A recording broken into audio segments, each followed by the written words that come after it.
Hello everybody and welcome to the video and live streaming show. My name is John Lacey and I'm joined as always by Sam Proof. Today on the show we're going to be talking to Garrin Bulani from MicroStudio about all things video, live streaming and content creation.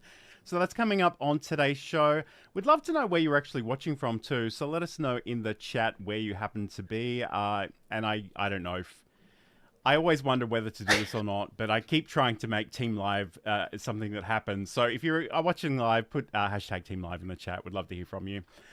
Sam, I kind of already know the answer to this one, but I'm going to ask it anyway. How's your week been this week? It's a loaded question. Yeah, I mean, it's been ups and downs. It's Thanksgiving out here, so we did a lot of stuff. We had my wife teaches and her school puts together, good Lord, a Vittles dinner. So it's kind of like a big school-wide potluck. Everyone shows up. So that's something we always look forward to. What we don't look forward to is my daughter, who is sick on the couch right now. And we're just praying that it's not appendicitis.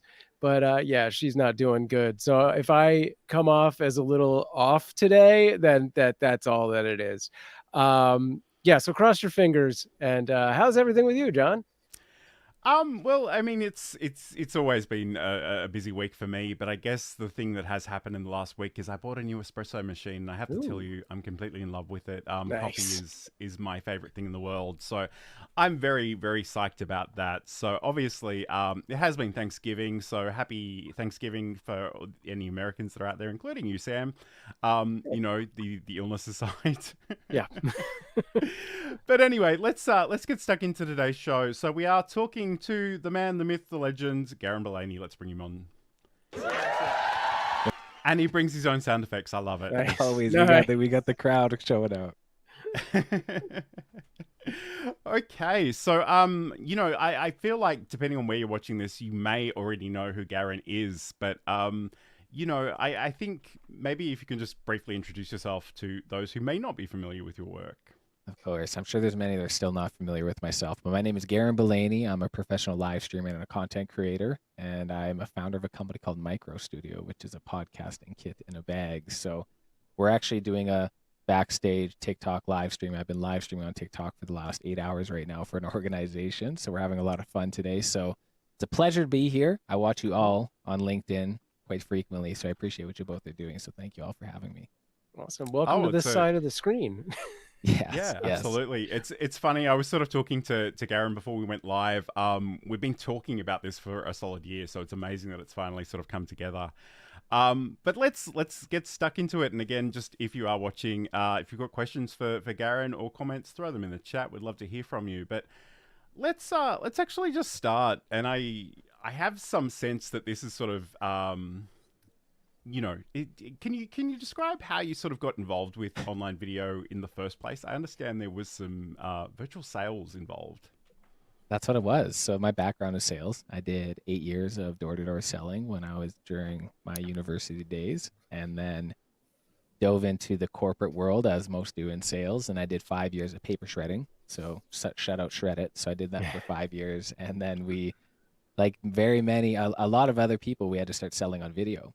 And it was a quick switch for a lot of people. It was about 4 years ago. And then with the demographic and where I'm living right now, I had a lot of windshield time. I had a lot of traveling. I had a lot of all over the place. And it just got to the point where I was hopping on Zoom and I was having a lot of success with video sales because, of course, I was like everybody else. We ran to Costco. We got a $50 web camera just to try to kind of do our thing. And then I just saw right away immediately that I was having good success, good response. A lot of the attention span at that point was nice during a virtual meeting, and almost a shock because very few did the whole web camera thing. So that's where I had more of my aha moment. I'm like, oh, this is nice. I don't have to drive anywhere. I don't have to drive 2 hours to make the same amount of deals and stuff like that. So there's kind of an eye opener for that, which was pretty nice. And then just being in the corporate space and being on so many video meetings and like the whole shirt and tie thing. I was in corporate spaces where I know how much a lot of these people make and stuff like that. And now we're asking for $100,000 contracts over video, and it's like I can see up your nose, or you're standing in front of a window. It was really like an eye opener. I was like, oh wow, this is going to be a really huge problem in the corporate space on just video etiquette and proper ways to present yourself in a video setting. So I dove right into that. It took me about 3 months in the corporate space. Month 4, I just said I'm going to dive into this full swing. And it's weird that we're approaching the 4-year mark.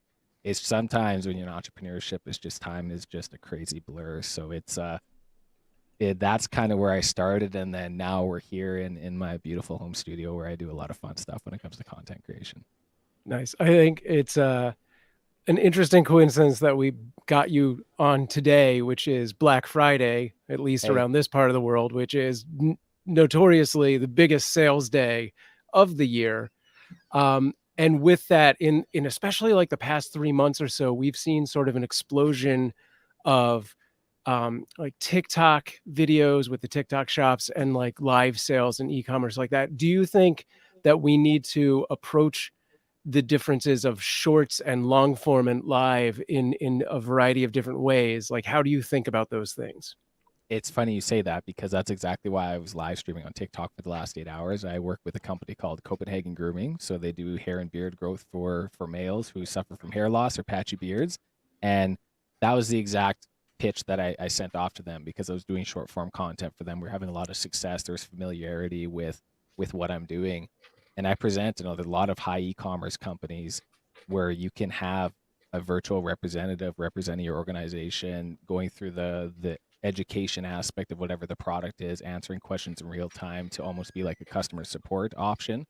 And it's a lot of companies are starting to they're starting to catch on, or they're seeing the opportunity. The more people I get in front of it, and I have video demos that I send out to the masses now, to the point where it's like, oh, this is kind of a cool opportunity. So this is exactly what I'm doing right behind here. I'm gathering relative evidence, but I've been live streaming on TikTok for maybe like 6-7 days. So it's new for me, right? Because there's criteria. I'll live stream on LinkedIn the whole time, but this is just a whole new world for me. But the analytics and the statistics you get on the back half that demonstrates who your audience is, it's phenomenal.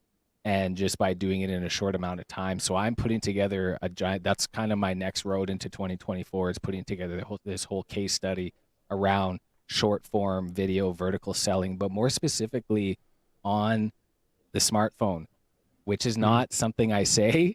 And John, you know this, I love tech, and I love having the video cameras and the OBS and stuff, but I will come back to what I'm thinking. By finding a lot of evidence, you get a lot more traction on the actual smartphone opposed to using their OBS style for TikTok. But that's like 6 days of research. So take that for a grain of salt, audience. Sure.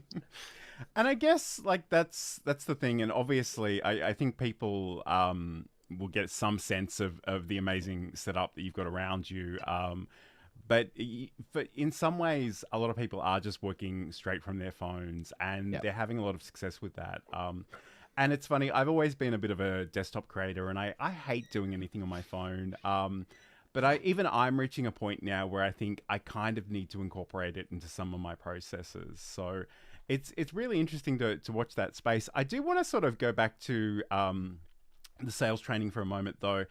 I mean, obviously you saw the benefit of doing that, and you committed to it and saw great results. Were you surprised at what a tough sell that was for your colleagues and other people around you? I mean, it's just the concept of video, and many people are still worried about that and showing up on a virtual setting on camera and stuff like that. So I can understand why there's difficulty on that, but I mean, I wasn't really surprised. The adaptability is very low when it comes to video and video marketing. However, this is the best way to replicate yourself. And I put myself in a situation where I am a sales representative again, and I just think about the amount of times where I said the same pitch over and over again, or I answered the same questions over and over again, or brief introduction, and recording that once and just having an opportunity as like a top funnel strategy where you send these videos to different clients. It saves you a lot of time and a lot of energy, but I feel many people don't really you don't see the immediate results from video right away. So you do it for a while, then you give up, just like anything, right? So it is definitely a long-term play, but it's made my life a lot easier as a sales professional. I mean, I run an organization now, so I am directly into sales a lot, but I'm finding I'm getting a lot of inbound leads now consistently just through seeing you on video, or in my home city where I live. A lot of people see me on LinkedIn, and then I'm in a social setting and they say, I recognize you from somewhere, I've seen you on LinkedIn before. And then there's that immediate kind of icebreaker to where it's a simple conversation. And that's all from video. That's 4 years consistent video. So I'm the hesitant one I've been down that path, and I'm just trying to come back and let people know it's a long-term game, but it's a very rewarding game, and regardless of what niche or market you're in. Yeah, and I guess you know, to some extent, like it's really important that people are able to see who you are, and we're going to talk about sort of getting more comfortable on camera a little bit later on. But I mean, there's a huge difference, like on LinkedIn, if you're someone who doesn't even have a profile pic and never posts any content versus being somebody that consistently shows up and shares in that regard. We are going to talk about MicroStudio specifically in the next segment, Garrin, but I'm just wondering, like, in terms of software, like, what are you using? What are your clients using? What are you recommending at the moment? Anything that's free and cost effective. That's simplicity. CapCut, game changer as far as video editing. The only time I do all of my edits in-house, and everything that you see in my content up to this point has been all house and all me. If it's not green screen related, it's at CapCut. The only time I go off at CapCut is doing more detailed and fine-tuning of a green screen, and that's where I'm using DaVinci Resolve. However, CapCut is an extremely useful platform, and you can even be a social media or video editor on the desktop CapCut. It's a very, very easy tool. Restream is another simple tool. I mean, we're on StreamYard right now, so I mean, shout out to both streaming platforms, but having a free platform like this is a very simplified aspect where you can get your podcast, your live stream, or anything out that doesn't cost any money. And I mean, we can go into more complex stuff like OBS and everything, but from a 6-day TikTok live streamer, the TikTok OBS desktop style is extremely user-friendly, very customized, and you can treat it just like an OBS. So I'm really excited to come out with some training onto that too. So CapCut's the main thing, and Restream or a StreamYard are kind of the two main things as far as video. And then Vidyard or a Loom or a BombBomb type thing is where you send out your video messaging and everything like that. So those are top 3, I would say. So out of curiosity, you were saying you were doing a lot of TikTok from the mobile phone directly. Do you have any accessories plugged into that, or are you just going straight off? I would have I have a microphone, of course. Yep. Always have a microphone. As much as I'm a huge video guy, when I first started out, I was huge on video, but audio is numero uno. And then this is, I mean, you can get one for $15, and the audio quality is extremely, extremely good. So I have that, and I have it on a wireless, and then just through the smartphone. So, I mean, you have an audio clip like that at Lavier as far as equipment goes, but I mean, we can dive into that with the MicroStudio segment with the whole gadgetry and stuff like that. Yeah. Absolutely. And I should check in with the comments because I've been a bit distracted. Hello to Walter Strong III, who's saying good evening. And hello to Garrin as well. Florence Love on LinkedIn is apparently a big fan of yours, Garrin. Thank you. Welcome. She's hanging out with me on the back stream, live stream right now. Nice. Florence is also saying right now she's doing everything on her phone, but looking to invest in a camera. Nice. Awesome. And thanks for that bit of feedback, Insomnia Doodles. It's great to know.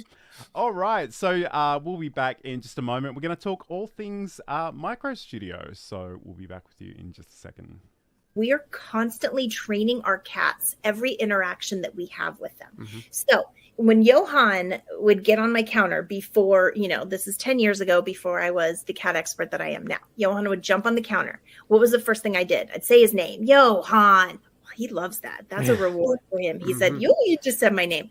I would go over to him and I'd talk to him and be like, you can't be on the counter. Johan loves when I talk to him. Ding, that's another reward for Johan. I'd pick him up and put him on the ground, but I didn't want him to think I was mad at him. So when I'd pick him up very nicely and kiss him on the head and say, I love you, but you can't be here. I'd put him on the ground. I had just done 3 things that rewarded him for being on the counter. So I was encouraging him to continue doing that.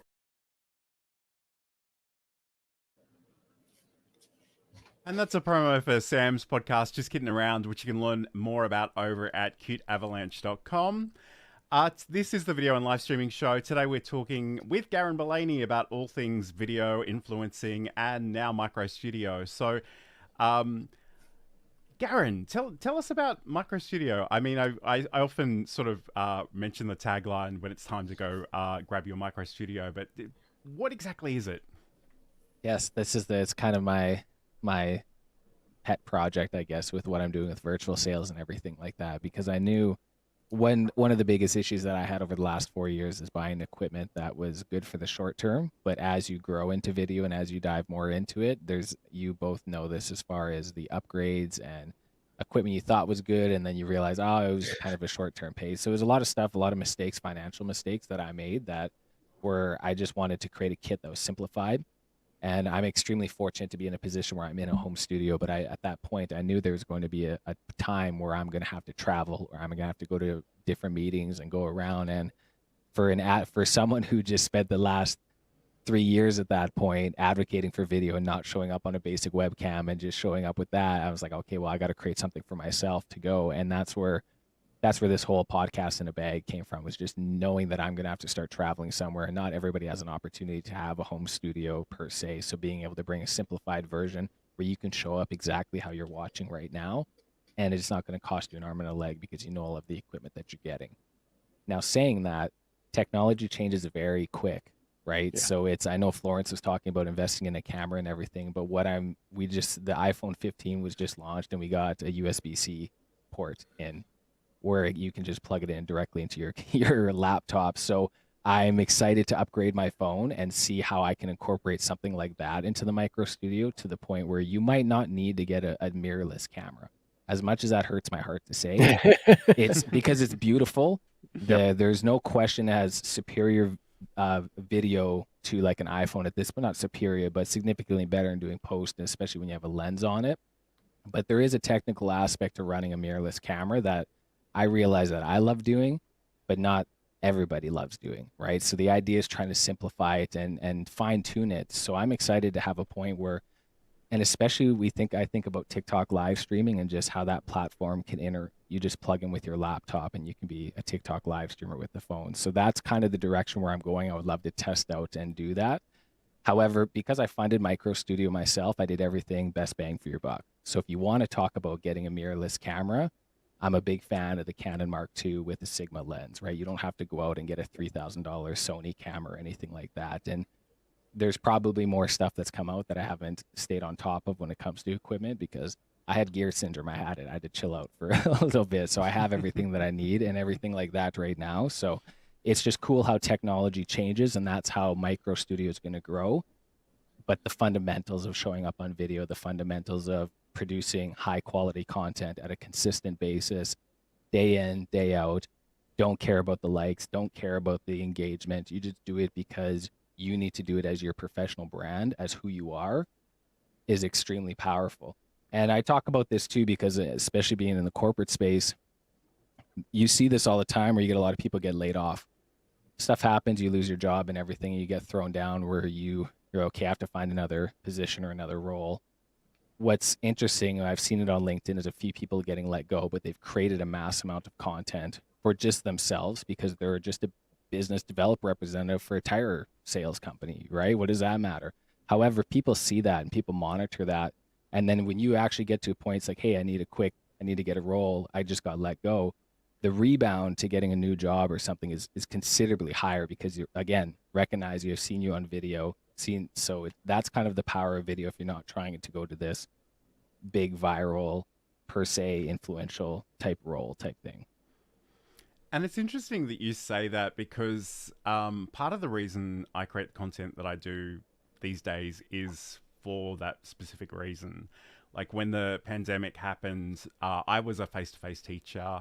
My work dried up over the course of a couple of weeks, and I was fortunate in the sense that I was able to find another job shortly afterwards, but I was just very conscious that like nobody knew who I was or what I was capable of. And it's very confusing to a lot of people on LinkedIn, because sometimes they'll come to me and they'll be like, oh yes, I want to work with you. And I'm like, I don't really have the time to work with you. I literally have a full-time job, but I'm happy to sort of help you out and point you to some resources.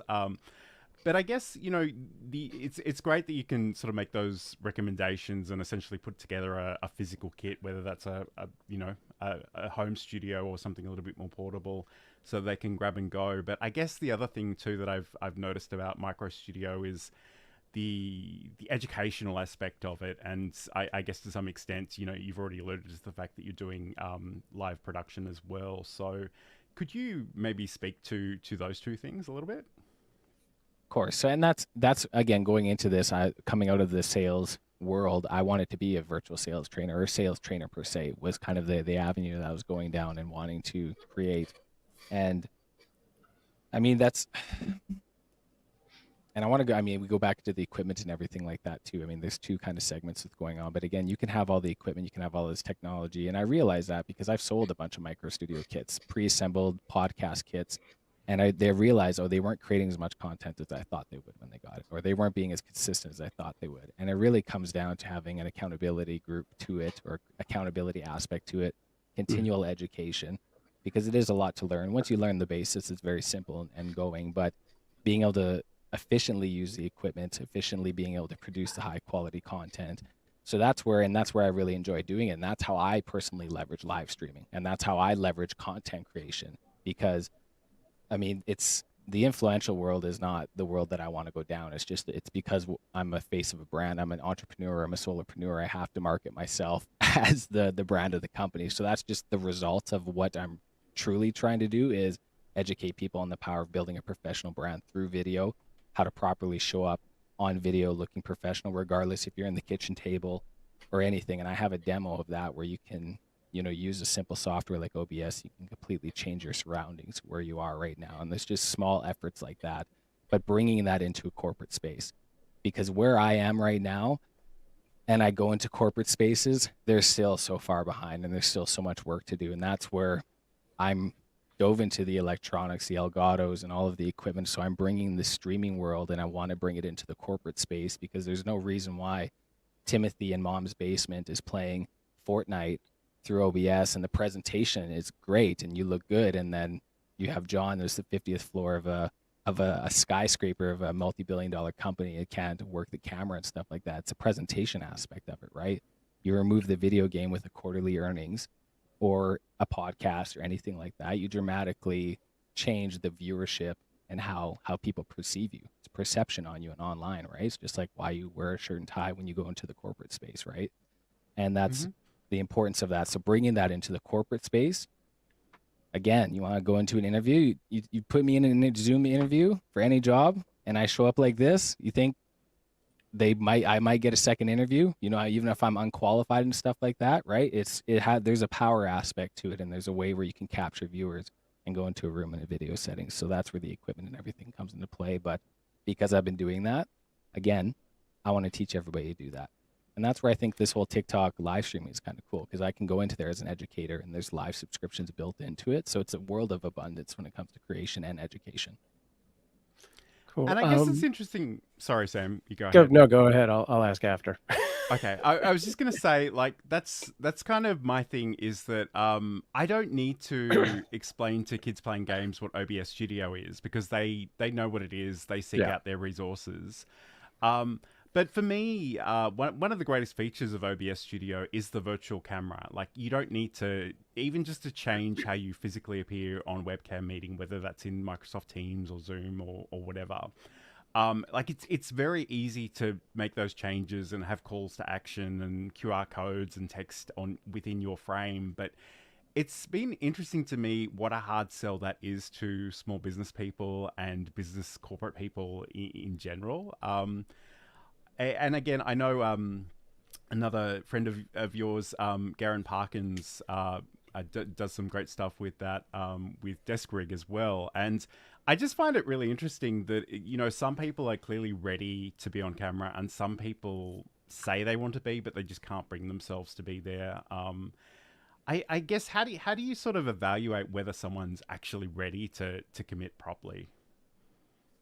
Yeah, they got to want to go on video, of course, is the main thing. I think as far as working in the corporate space and hiring, you need to find an evangelist or somebody who's comfortable on video. What's interesting, especially I'm 32, so I'm relatively young, but when I go to these networking events and I talk to these university students and I show them what I do and I show them, hey, this is my working space, there's a huge economy that's growing up right now that are very comfortable being on video, and they're more than okay than being on video. So again, I'm just in the middle space where there's there's the corporate space that, you know, they're doing their thing, and you think about corporate, it's like a big giant cruise ship. You try to steer that whole thing into a certain direction, it takes long, and you need to think about the emphasis of video is only about 4 years, right? The actual, it's like, oh, we need to implement video right away. It's only been 4 years. So that's not very long as far as implementing a whole program and a procedure, let alone demonstrating proof of concept to a whole corporate company with that. So you need to want to go on video, and you will know that feeling. If you're comfortable going on video, you can't just try to tell someone to do that. And I think that's what's kind of cool about the market. You're going to have a category of individuals who are cool to be on video, and they can be your virtual sales training team. And then you can have people that, yeah, want to be on the back half of maybe the production. Maybe we can run the production for these live streams, because again, I'm doing everything in house, but you can have a production team, you can have a virtual sales team, and right, for those people who value video. But there is a huge demographic that's coming up who understands the power of video. So I'll be there to catch them all. Nice. So Walter had a really good question, which is, can a person in the business or personally utilize MicroStudio Kit on Instagram Live, or is TikTok the preferred destination? Great question. And, you know, to add on to what you said, John, is about with OBS, it's simple. I have OBS built out, right? And you can import it to any computer, right? So I have a whole stage, and I've actually worked with companies where okay, part of the deal is I'm going to build your team a whole OBS studio. We'll customize it to your branding. We'll come into your place. We'll put it onto every single computer. And then this is where my training comes in, is where I'll educate everybody on how to use that and everything. So, I mean, the MicroStudio kit, the actual kit comes with an OBS configuration, and it actually comes with a Stream Deck configuration where it's plug and play. Nice. You hit a couple buttons and it runs the whole live stream. It's 2 imports, right? So you talk about being able to mass produce that. Once you have the stages built on OBS, that's a currency. So which is what I value huge on that. So I mean, definitely can use the MicroStudio kit, because the MicroStudio is actually the education within the actual hardware of all the equipment. TikTok is just another avenue. It's not a this or that. It's like there's ways to make money on every social media platform. There's going to be more social media platforms that come out right now. I'm not saying corporate needs to go onto TikTok live streaming, but corporate can probably step up their game on webinars, right? They all still have webinars. They all still have video meetings. I bet you they can all maybe put a little bit more effort where they can look half decent in it. And then once you start doing that, you start solving the content creation problem. Because the amount of clips we're going to get out of this live stream and this podcast can take care of my content for a month, right? So it's for those who maybe struggle with creating these kind of funny ideas and trying to stand out, you utilize these live streams and these questions to short form the content for it. So that even simplifying it for corporate in itself. Absolutely. Okay, I just want to check in with the chat as well. Hello to Doug Lehman, in layman's terms, over on LinkedIn. Thank you for joining us. And Florence was saying thank you for the information about the iPhone. I must admit, I'm not an Apple guy, but even I'm sort of considering getting an iPhone 15. I love that they've kind of gone to USB-C. I think that's amazing. So yeah, we'll watch that space and see how that works. Hopefully. Okay, cool. So we're going to take a short break, and we'll be back in a second. We're going to be talking about Garrin's work as an influencer. So that's coming up in just a moment. And then I looked at the first assessment, and the first assessment was record a 5-minute video, and it was a pretty simple introduction of yourself. There was nothing exciting. I didn't have to research. It was just a 5-minute warm-up, and I freaked out.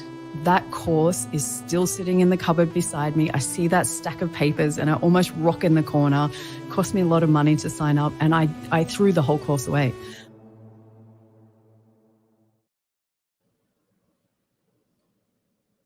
And that's Michelle J. Raymond talking about overcoming her struggles on being in terms of being on camera on my podcast, which you can learn more about over at johnlacey.com. But today we're talking to Garrin Bulani about all things video and MicroStudio, and now being an influencer. So I guess, you know, obviously I get the feeling that MicroStudio is the place where you started, but obviously you sense the power of actually being visible and sharing things and now sort of promoting other people's products and services. Can you tell us how that sort of came together? Yeah, I don't know, and I don't know if I love the term influencer. You know, influencer just makes you feel like it's like everybody has an influence on some degree and everything like that. Might as well be manipulator. Like, Yeah, something, right? It could be. So I mean, and that's the content creation in the influential world is shifting, right? It's starting. I mean, yes, you could be a good looking person and you can say swipe up to get 10% and stuff like that, but that's very far and few between as far as that. So that's, I think the stigma of influence comes in, but I do a lot of stuff. I'm more than just a nice smile and a good hairline. I do a lot of crazy things, but again, this is just because I'm founded MicroStudio. I need to do marketing for MicroStudio, and MicroStudio is a live streaming company. It's just kind of all intertwining with itself. And then a lot of these corporate companies or e-commerce companies are wanting some sort of sense of just a proof of concept that this works. And that's where it started out with this UGC content creation. So just short form videos that I'm working with companies. And I've been doing that by myself just for the fun of it all the time. So I said, I can go to these companies. And this is kind of the power of video now. I have a whole portfolio of different short form, funny commercials that I did, just what you're seeing right now. And I send that on the daily and I say, hey, I work with UGC. Would you like to work together? Right. And I get these algorithms and I get these advertisements on social media all the time. I wait for the advertisements because the algorithm knows what I like. So 9 times out of 10, that advertisement, I'm probably going to like the product. And if it's a user generated or an influential style commercial, I'll reach out to them right away. And that's where I'm getting my top level funnel. So it's just another revenue stream for what I'm doing and being the face of a company. And again, just because I'm the face of the company with live streaming, just think of yourself as being the face of your organization or your brand, whether you're insurance or you're an accountant or you're a lawyer or you're a doctor, whatever it is, you're the face of some sort of organization. This is just the buy factor. So maybe you're not getting brand deals with a hair growth company out of Denmark, but maybe you're getting another partnership or a deal with the local company that owns 7 shops in the state or something like that, right? That's kind of the effect of, rather than chasing brand deals, you can gather book of business within your personal brand and your respected niche is also. I mean, the influential world is fun with what I'm doing. I'm not going to be beautiful ever. I'm going to be wrinkly and old one day too. So I'm just trying to capitalize on the opportunity that I have when it comes to content creation. And again, I'm getting case studies behind this, and I'm getting actual statistics where I can go to companies now and say, hey, this has worked because I've done that with this company and did this with that company. And then it'll start to separate myself where we can start building a business based around that.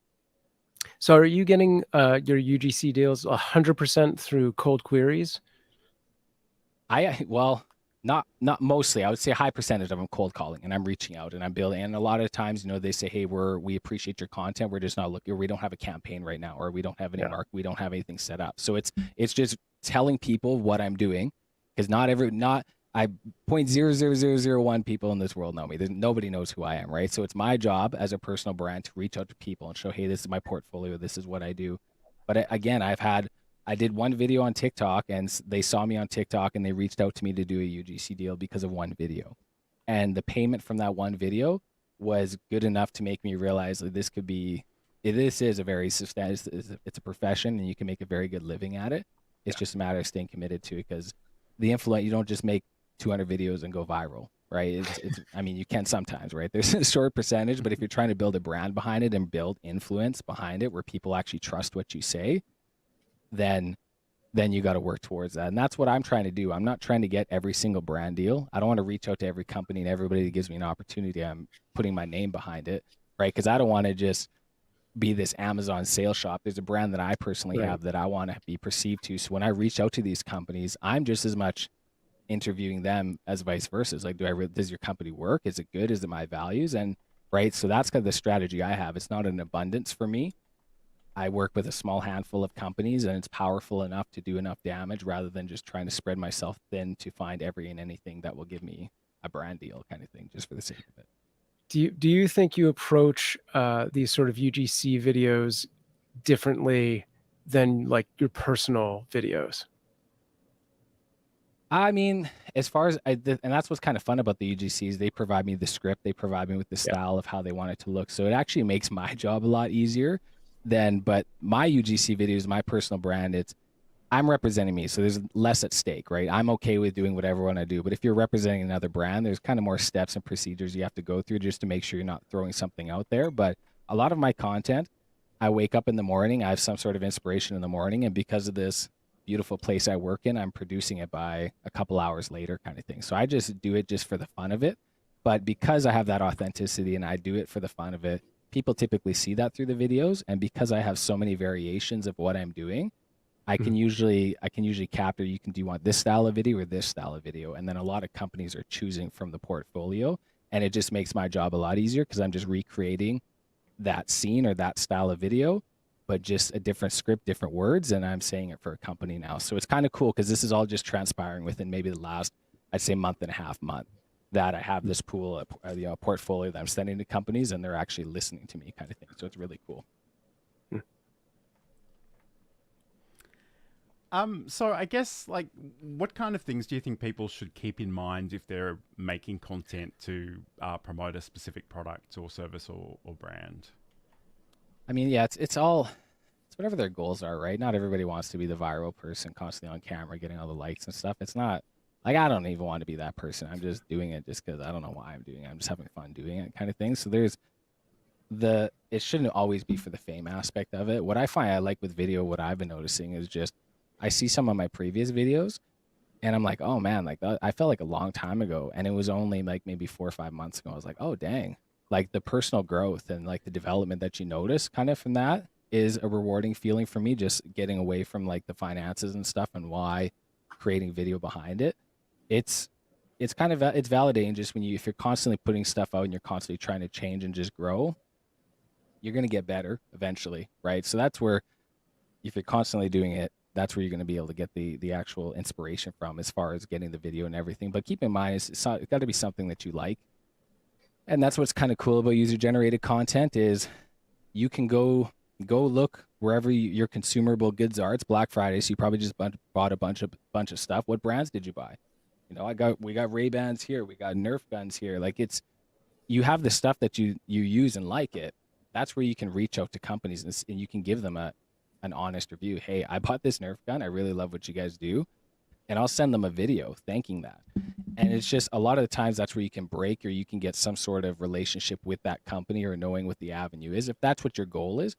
But if you want to be user-generated content, use the products that you have and reach out to those companies and just give them genuine reviews of because that's what organizations are looking for, right? You know, because when I do a lot of my commercials, they don't work as much as some people would think sometimes with some of these videos, because it's like, oh, he already has a good hairline or something like that. So the buying review. But if you start getting honest reviews of people who are using it, companies thrive off of that and they want to utilize that a lot more because it brings in that authenticity with it. So it's important to work with the companies that you actually like and you use constantly, and you can put your name behind it.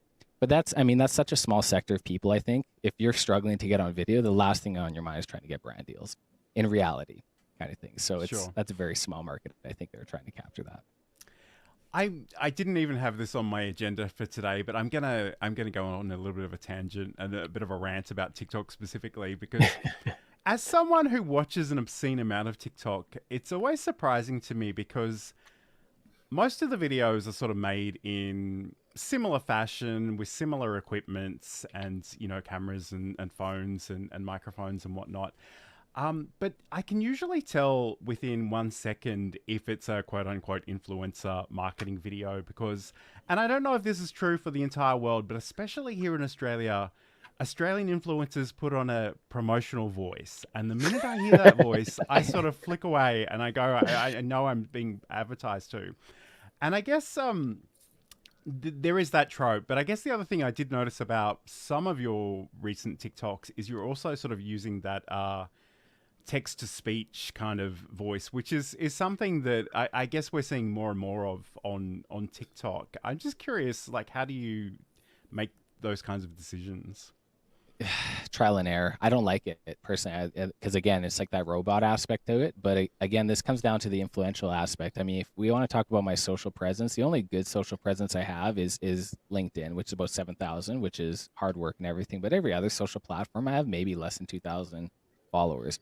So like the influential world is not huge, but again, me trying to find statistics and data behind it, because TikTok gives so much back to me when I post a video, it shows me so much stuff of where the viewers died off and what demo, like it gives me so much information that I can start analyzing these videos, where if I put a video on LinkedIn, I get the likes and this and that. I'm like, well, did they stop watching at 3 seconds? Did I get their attention span for 25% of the video? And you get all of those analytics on TikTok, which is why I'm using that to find out where I'm going wrong, right? So there was a couple of videos where text to voice, it's like, maybe let's see if it pops off better, if it gets better traction, and goes from there, right? So I think I don't like the robot voice, but I think the English language, and we all different accents and everything like that, right? So having a generic voice might be easier for people to listen to, just because I got a lot of slang when I talk to, and especially when I talk fast. So that was kind of the strategy behind that. I don't like that.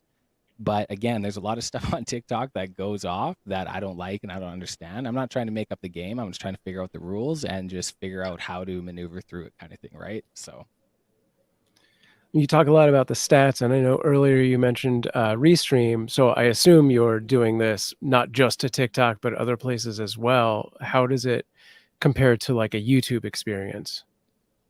good question. So Restream is really nice as far as just being able to mass send out, and that's what I really love about Restream as far as that. I haven't done enough YouTube to be able to analyze the stats behind that, so that's another thing. As a one-person show, there's so many social media platforms. I tell people to pick a top 3 and then just really hyper focus in it. So what I've been doing over the last 4 years, LinkedIn has been my top priority. I probably, I put like a 90% threshold as far as social output, and then unfortunately like the 10% to everywhere else, but you can't grow that fast. So I've been, over the last year, I shifted my LinkedIn to maybe about 40% output, and then more on my Instagram, built out my Instagram a lot more, and then starting to dive more into TikTok. YouTube, I just know it's a beast, and you can, once you crack it, it's great, but it's just like, I feel like I would like to build up to have and then just outsource a YouTube team rather than trying to figure it out. Because trying to figure out a social media platform, one of them, and know how to analyze it, it's very, very hard. So for me to try to hip hop and all these different platforms, it's going to spread myself thin. So really what I want to do is focus on one platform and outsource everything else. So I mean, shout out, 82 subscribers, about 211 videos, right? That's the stuff that I look at, and I don't put any marketing dollars behind any of it. And a lot of that stuff is trial and error. You'll see some really bad live streams on there. And I would like to think, again, this is going back to compound effective video. Go back on there and see where I first started. There's people who are intimidated because they see where I'm at right now. It's like, go check the receipts. They're all there. Go to my LinkedIn. Go create my LinkedIn, man. They're all there. The bad audio, the terrible picture, but the message and the dedication, the consistency, it's all there. I'm a 32-year-old guy. You give me 10 more years of creating content like this, I'm going to find 100,000 people in this world that will listen to me, right? Like, it's there, but it's just a long-term game. And because we're so drilled into attention span in 1 second and 5 seconds and capturing this, it's like people think you try to get, and then of course we're all bombarded with the get rich quick and the Lamborghinis and all of this stuff. It's like people don't see that it takes decades to get that stuff for most time, right? There's the 1% that can make it, figure it out, but for the average Joe, you can do it, but it's like a 20-year project. It's not a 1-year project, right? And that's where I think people lose sight. And implementing video with that same strategy in anything in life, you'll shift your focus immensely. I always feel like the worst possible YouTube advice is be Mr. Beast, because that is so far removed from anybody's experience. It's just not even helpful at all. So I see in the chat, hello to Kid Blood, who's joining us over on YouTube, and Insomnia Doodles has a couple of comments here. Might try the second one. How do you balance your viewers' interests and your own need to make money via product promotion? Yeah, great question. I mean, viewers' interest has never been about the views for me. It's about the actual process of creating videos and going through it. So again, you'll kill yourself if you just focus hype. If you go on just the views and the engagement and the actual reaction of what you get from posting a video, you'll burn out and you won't want to do it. So if you remove that aspect of it and really hone in on your craft, they laugh about Mr. Beast, but I look at Mr. Beast, and if he's like the Michael Jordan, there's a bunch of other basketball players that are making great money that are in different leagues and different categories. So if he's like the person to achieve, and he's 25, he's going to be pushing the market. So he's going to be creating job and opportunities for this. It's going to be a huge umbrella effect behind it, right? So maybe I'll be a baby beast. I won't be a Mr. Beast with that, but staying away from the viewers. But money and product is, I mean, people need to make money, right? There's always kind of this shame behind it of making money off of videos and everything. And I've struggled with that for a while, is just the concept of working with companies. And the thing is, and this is where it comes to a moral thing, right? With me, I'm not going to promote a product that I don't like, but they don't pay me to talk about the product. They pay me to make the videos because I make the videos. And we all know to sit down and do editing of videos that takes work, right? So there's more than just the message and the influence that comes with it. I'm getting paid on the back half because they like my videos. And then I'm like, hey, you like my videos? I'd love to make videos for you. By the way, I love your product, so let me promote your product. There's been a lot of companies where I'll edit their videos, but I won't put my face behind it. I won't post it on my page. I'll edit their videos for them, right? So there's that aspect of the actual market that's really important, to opposed to just think about being the face and trying to be the influencer and stuff. If you want to be a video editor, go to people like me, go to sales professionals like me who know they need to make more content, and say, hey, I love video editors. Here's my portfolio. Take this and see if you want. I get bombarded with that on Instagram and everything like that all the time. So there's a creator economy market. So I know we're talking about being the influential world, but if you're wanting to capture this influential marketing and video marketing and live streaming market, you will get paid to be a remote producer, hands down. People need more remote producers, right? People like you, because what I'm doing with running a production, man, it's a lot of work. You guys both know this. It's a lot of friggin' work to do the whole thing. So if I could show up that's why I love showing up like this. I just show up, man, and I talk. When I'm doing my own shows, man, I'm stream decking. I'm making sure audio is good. I'm making sure lighting. It's a lot of work, but there's a whole market for that also too. So it's not about that. So it's, again, I'm not afraid to make money. You know, there's a craft to being able to have a communication skills or do video editing, but you know, you're not going to get a product that'll sell or give you money right away on a product just because they want it. Like, you have to have some sort of talent for them to want to work with you, right? Yeah. So are you still wearing all the hats, or have you started to outsource? I'm starting to outsource. I used to be very proud of saying I'm the one band band, but I joined a coaching academy in August, and I learned quickly that that's not as cool as you think it is. Because again, it's you know what I mean, I'm very proud of what I did, because I taught myself a lot of stuff, and now I'm confident I can go into an organization. I can go into a producer room and I can have producers with me, but I know what I'm talking about, right? Because I've done it. I've put my work into it, but it's just with what I'm doing, it's not a hobby, right? And if I want to keep it a hobby, I can do this, but I can be a sales rep all my life, but it's like I have a company. I have to build this company. I can't just be the sales rep, and I can't just be. So it's finding where I'm good at and where I need to be. And for me, it's the live streaming, but there's a lot of back half administrative work, booking appointments. I wholeheartedly would love, I'm planning what MicroStudio for the long-term, gentlemen, for 10 years is you're in an airport and there's those soundproof rooms. You just go in there. There's going to be a MicroStudio in there. There's going to have my live demo on there, or you have to have a certification to go into the room you know how to use the equipment. Go in there, you produce your content, you leave, hop on a plane. By the time you land, you get a notification on your phone. All of your content's been produced for you, or your podcast's been produced for you, right? So I think there's going to be franchises where you go to a city, you go to a podcast station, a content creation station, which is going to be franchised named MicroStudio. And you go there and you can rent out these places and stuff like that. So that's the big term vision of MicroStudio. However, when you build an empire, it's very, very short. So I will remember this 10 by 10 square because it's truly a magical place, but I know we're going to bigger and better places with this. Nice. Okay, so we're going to come back and talk about some potential first steps that you might want to take if you do want to dip your toe into the world of online video, so stay tuned. If you've been watching us for a while, or this is your first time and you're thinking, Sam, John, this is great stuff, but I'm wearing a lot of hats already and I don't need to add this to my list of things that I'm doing, but I really want to live stream, I've got you covered. I've been a freelance technical director and stream operator for 20 years, and I can help you either with one-on-one counseling, setups of shows, or even run your whole show for you. Get in touch with me, samproof@gmail.com, or find out more at samproof.tv. There, you should have just ran the commercial rather than me going on a rant like that. There you go. Hire Sam. It was such a perfect segue, really. for that one. Yeah.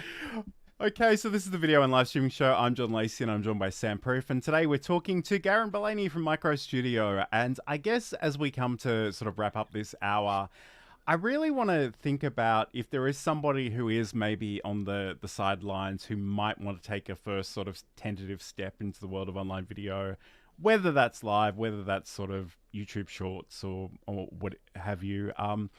I guess, Garrin, where do you recommend people actually start? I know that's a big question, but...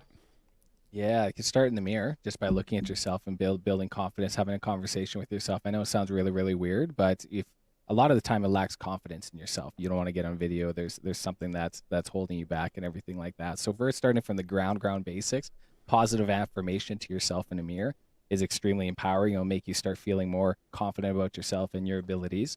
And then when we go into video, you don't have to record it, because everybody's scared of how long it's going to take on video and how awkward you are at the start. And you probably will be a little awkward turtle at the start, and that's okay. But that's how everybody starts with anything. So if you're wanting to just get started and you just get in front of the camera, record it, you don't have to post it. But you have to watch yourself, unfortunately. You have to do the cringe word version of watching yourself and analyzing yourself. That's probably the worst thing with me editing myself, is I constantly have to listen to myself all the time. But that's how you get better, right? You can see your tone, your enunciation, how your facial expressions are when you're talking, right? And then you can start working on those things. And then as you start doing it more and more, you become more confident when it comes to video with that. So that's where the baseline, I think. We all have our cell phones. We all have the camera. You can record, but you don't have to post. You can send it to a friend. You feel confident with somebody, if you have a good accountability partner or something like that wants to get better on video, you can go on a baseline like that. YouTube's great. I got your virtual event checklist. We talked about this. So when I first started out doing live streaming, it's a little bit more advanced than just getting on video. But if you're wanting to start live streaming, because there's so much technical anxiety that comes with going online and starting a Zoom meeting, are you on mute yet? Or am I, can you hear me? Can you see my screen? Like those taglines that don't need to be done anymore. Your virtual event checklist, it's on my YouTube. It was a paid course, and then we just launched it on YouTube for free. So you can start there. The education's crazy. And then, but check out my live streams on my social media. Again, the education is the aspect for me, because I'm getting these brand deals and because I'm having the ability to create videos to support myself. It's going to free me up to do this live streaming more, because this is where I love being. I love being in front of the camera. I love running my own show. I don't love editing. I have to do it, but it's like then the power of what I do is here. So being able to come and do the free education is extremely important. So at Garrin Bulani, GarrinBulani. And again, this is kind of just a process. I'm a young individual. I got a lot of years ahead of me, so I'm going to take advantage of it and just kind of keep growing with where I'm at. So we'll see, man. Maybe next year we'll be talking about this, and I'll have a couple million on TikTok, and we'll be smoking cigars on a private jet or something like that. Who knows? I'm gonna hold you to that. Yeah. Yeah. Make a note. I should say too that there is some great educational content on the YouTube channel. Oh yeah. The only thing I would recommend, and I know Garrin, that you've mentioned that YouTube isn't necessarily the place that you hang out, but I'd love to see it if you could maybe set up some playlists to organize some of those videos together, because I think that would be really, really powerful. But certainly the virtual event checklist is over there, and you can find out more about that over there as well.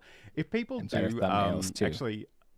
Just briefly check in with, there's a comment here I know I definitely want to feature from Insomnia Doodles saying that watching yourself while editing is the worst, but it is important.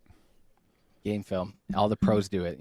All the big, even Mr. Beast watches his own stuff. You got to do it, because that's the way you can get better faster, right? It's got to have a little heart-to-heart with yourself, unfortunately. So as long as with yourself, that's okay. That's where the positive affirmations in the mirror come from. That's why you do it, because you're about to go watch yourself. So you got to build yourself up. Absolutely. So if people want to learn more about you, Garrin, where's the best place to send them?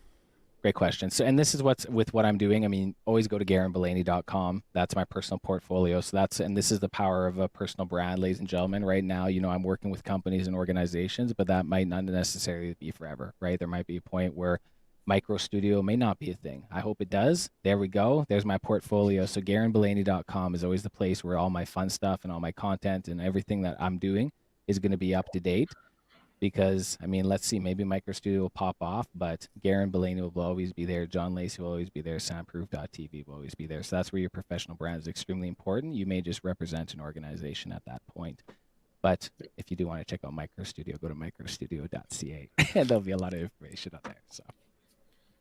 Absolutely.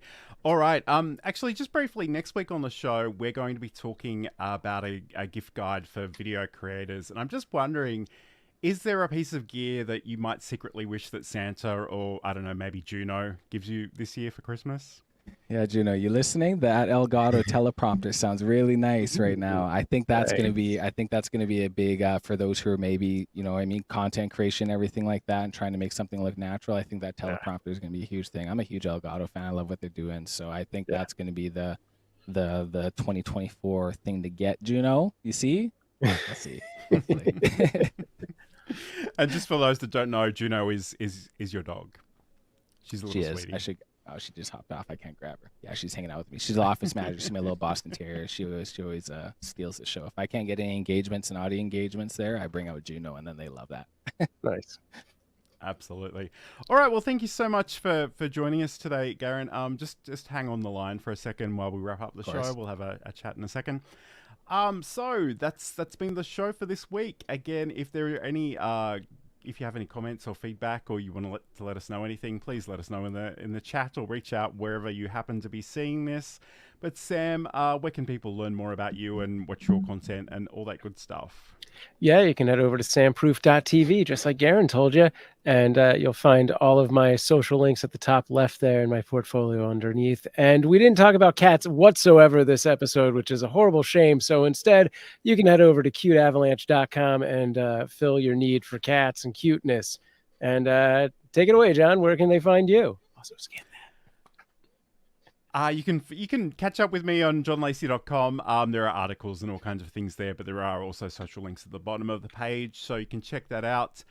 Thank you for joining us, whether you're watching this later or joined us live. It's always great to have your company here today.